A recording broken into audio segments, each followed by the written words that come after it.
Good morning, student. I am Banpal Maurya. Today in class 12, we discuss about silent feature of human genome. तो हम human genome project के बारे में previous class में पढ़े और ये देखा गया कि ह्यूमन जीनोम प्रोजेक्ट का जो वर्क था लगभग 13 वर्षों तक चला और 1990 से लेकर वह 2003 तक ये प्रोजेक्ट चला और इस प्रोजेक्ट के थ्रू ये आइडेंटिफाई हो गया कि किसी भी प्रकार से हम किसी बेस सीक्वेंस में परिवर्तन करके उसमें ह्यूमन में डिफरेंट काइंड के जो डिजीज एराइज होते हैं उनको जान सकते हैं। जो जेनेटिक डिसऑर्डर होते हैं उनका ट्रीटमेंट भी करवा सकते हैं और उनका किसी दूसरे ऑर्गेनिज्म के साथ फिजिकल कांटेक्ट बना के हम यूजफुल सब्सटेंसों को या ड्रग्स को क्या कर सकते हैं, बना सकते हैं। तो इसका साइलेंट फीचर क्या होता है ह्यूमन जीनोम प्रोजेक्ट का? तो we know that human genome project से जो डिफरेंट काइंड के ऑब्जर्वेशन मिले उसमें ये आइडेंटिफाई हुआ कि ह्यूमन जीनोम में लगभग 3100 या हम करें 3164.7 मिलियन न्यूक्लियोटाइड बेस पेयर होते हैं। कितने होते हैं? 3164.7 मिलियन बेस पेयर पाए जाते हैं। और ह्यूमन में जो सबसे लार्जेस्ट जीनोम होता है उसको हम क्या कहते हैं?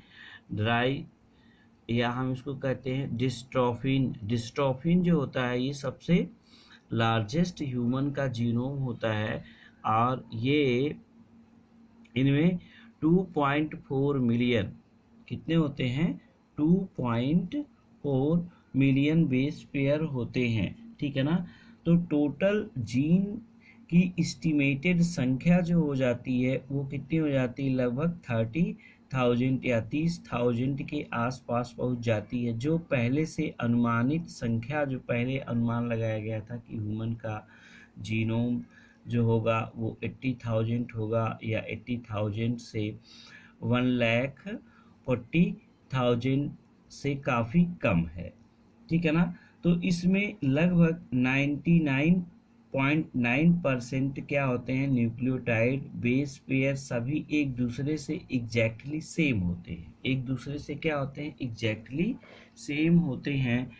50% से ज़्यादा डिस्कवर्ड जीन के फंक्शन के बारे में पता नहीं चल पाया है अभी तक हमको 50% से ज़्यादा जीन जो डिस्कवर्ड हुए हैं उनके फंक्शन के बारे में अभी कोई जानकारी नहीं है। ओनली 2% से कम जीनोम प्रोटीन को कोड करते हैं। 2% से कम ही जीनोम क्या करते हैं? ह्यूमन बीइंग्स में प्रोटीन को कोड करते हैं। तो ह्यूमन जीनोम का बहुत बड़ा पोर्शन रिपीटेड रिस्पांस या हम रिपीटेड सीक्वेंस का बना होता है। रिपीटेड सीक्वेंस का मतलब कि जो बेस पेयर के सीक्वेंस होते हैं वो सेम होते हैं, एक ही टाइप के होते हैं, तो रिपीटेड उसको सीक्वेंस कहा जाता है। अब हम कह सकते हैं कि रिपीटेटिव सीक्वेंस डीएनए सीक्वेंस के स्टेज होते हैं जो कई बार रिपीट होते रहते हैं और 100 से 1000 बार बार रिपीटेड होते रहते हैं।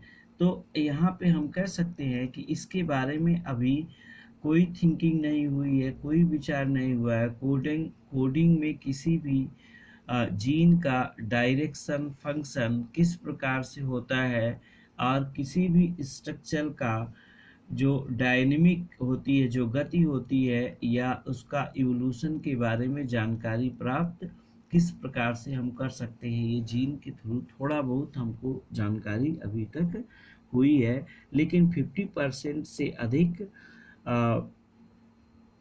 जीन की डिस्कवरी हो गई है, लेकिन उसके बारे में, उसके फंक्शन का कोई हमको आइडेंटिफिकेशन नहीं है।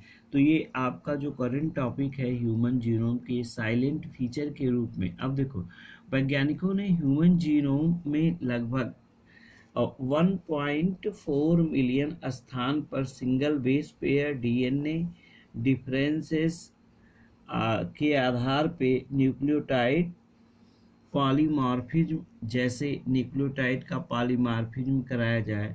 उपरोक्त जानकारी से ये हमको ये पता चलता है ह्यूमन जीनोम से कि क्रोमोसोम्स में डिजीज आधारित सीक्वेंस तथा मानव इतिहास का जो मानव हिस्ट्री होती है, जो उनके इन एंसेस्टर होते हैं, उनसे हमको क्या मिलता है कि थोड़ा बहुत नॉलेज मिल जाता है किस प्रकार से इवोल्यूशन इनका हुआ है।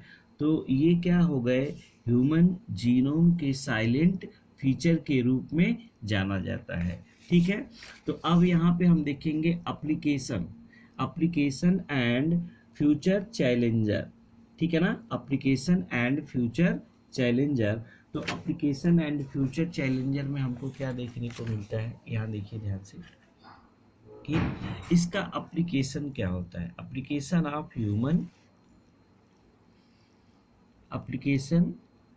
Human genome and future challenges, यहाँ हम लिख सकते हैं application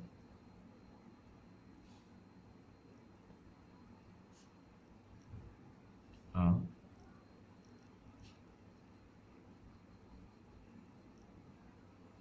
human genome and its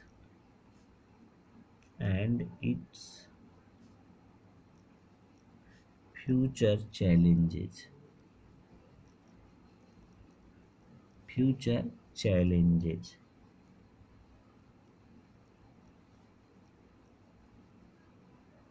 future में इसका क्या चैलेंज होता है। We know that DNA sequence से जो भी हमको सार्थक जानकारियाँ प्राप्त हुई हैं, ठीक है ना, उसके रिचार्जेज से आने वाले दिनों में हम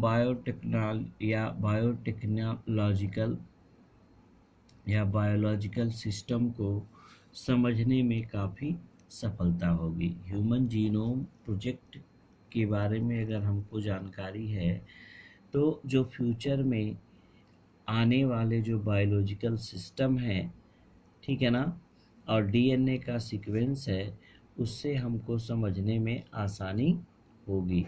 बृहद कार्यों को पूर्ण करने के लिए संसार में जैसे पब्लिक हुआ, प्राइवेट सेक्टर हुए, इन सभी क्षेत्रों में हजारों प्रकार के विशेषज्ञों का रचनात्मक योगदान जो होता है, उसके बारे में भी हमको इससे लाभ मिलेगा। अब जैसे अगर हम कह लें, पहले से रिसर्चेस जो होते आ रहे हैं और उसके बारे में जो न्यू डिजीज़ एराइज हो रही हैं, उस डिजीज़ को आइडेंटिफाई करने के लिए ये ह्यूमन जीनोम के द्वारा जो प्रोजेक्ट चलाया गया था, वो उसमें क्या होगा, रिस्पॉन्सिबल होगा।